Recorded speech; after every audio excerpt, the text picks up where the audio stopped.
नमस्कार दोस्तों, स्वागत है आप सभी का सॉफ्ट स्टडी यूट्यूब चैनल में। मैं हूं सौरभ और एक बार फिर से आपके साथ हूं एक और नई वीडियो को लेकर। तो दोस्तों, जैसा कि आप जानते हैं, वर्तमान में मध्य प्रदेश में एमपी-टेट वर्ग 1 एवं वर्ग 2 की सेकंड काउंसलिंग की प्रक्रिया जारी है और बहुत जल्द वर्ग 3 की फर्स्ट काउंसलिंग की प्रक्रिया भी जारी होने वाली है।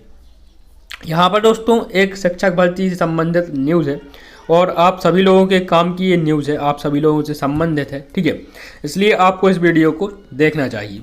देखिए, जो एमपी-टेट वर्ग 1 और वर्ग 2 की फर्स्ट काउंसलिंग हुई थी, वहाँ पर जो भी कैंडिडेट सेलेक्ट हुए थे उनको नियुक्ति देने के बाद में उनका जो है ट्रेनिंग पीरियड चल रहा था।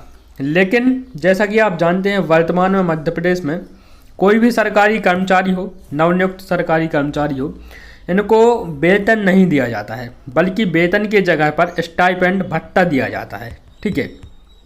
और ये दिया जाता है 3 वर्ष तक। और यही हो रहा है किसके साथ? शिक्षकों के साथ में, जो नवनियुक्त शिक्षक हैं उनके साथ में।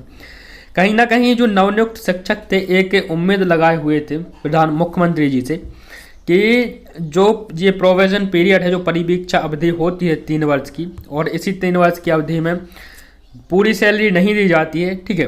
तो ये कहीं ना कहीं या तो इस प्रोविज़न पीरियड को कम करेंगे या फिर जो भत्ता है उसे बढ़ाया जाएगा, ठीक है, या फिर इसे ख़त्म ही किया जाएगा, सैलरी दी जाएगी।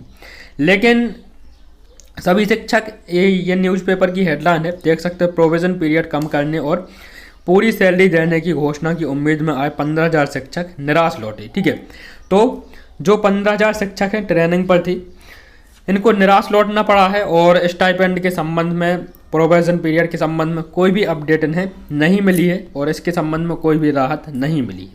तो देखिए, जो नवनियुक्त शिक्षक थे उनको भी 3 वर्ष सैलरी नहीं दी जाएगी, बल्कि स्टाइपेंड दिया जाएगा, भत्ता दिया जाएगा। और देखिए, ये प्रोविज़न पीरियड है, जो आपकी परिवीक्षा अवधि होती है, ये क्या होती है, यदि आपको पता नहीं है तो इस पर मैंने एक वीडियो बनाई थी जिसका लिंक डिस्क्रिप्शन में दिया गया है, जहाँ से आप उस वीडियो को देख सकते हैं, ठीक है।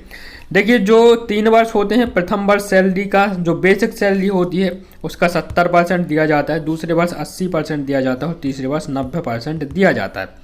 मान के चलते हैं, यदि आपकी बेसिक सैलरी 20,000 रुपये है, सैलरी बेसिक है, ठीक है, इसमें अभी आपका डीए, होम रेंट अलाउंस आदि ऐड नहीं है, इसमें हाउस रेंट अलाउंस आदि ऐड नहीं है, ठीक है।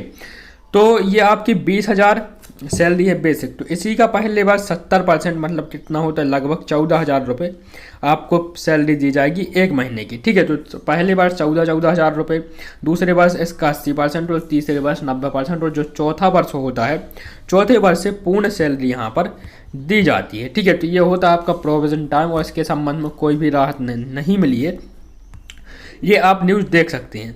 ये भोपाल में जो ट्रेनिंग चल रही थी, ठीक है, इतना बड़ा शिविर लगाकर ट्रेनिंग का आयोजन हुआ था।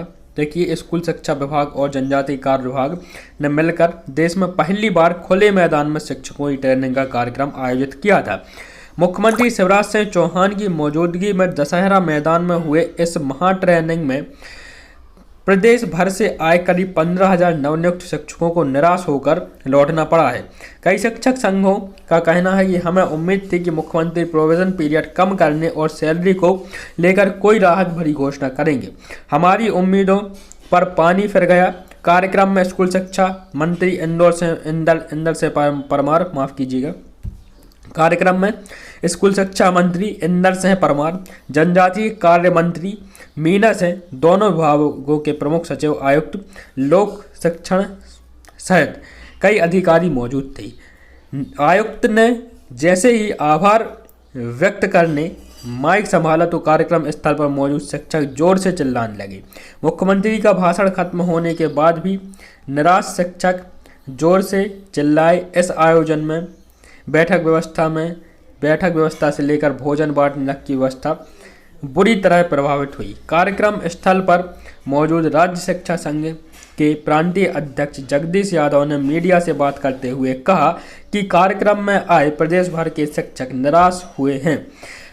हम यह उम्मीद लेकर आए थे कि पिछली सरकार द्वारा लिए गए प्रोविज़न पीरियड 70%, 80% और 90% सैलरी देने की लेकर सरकार कोई निर्णय ले।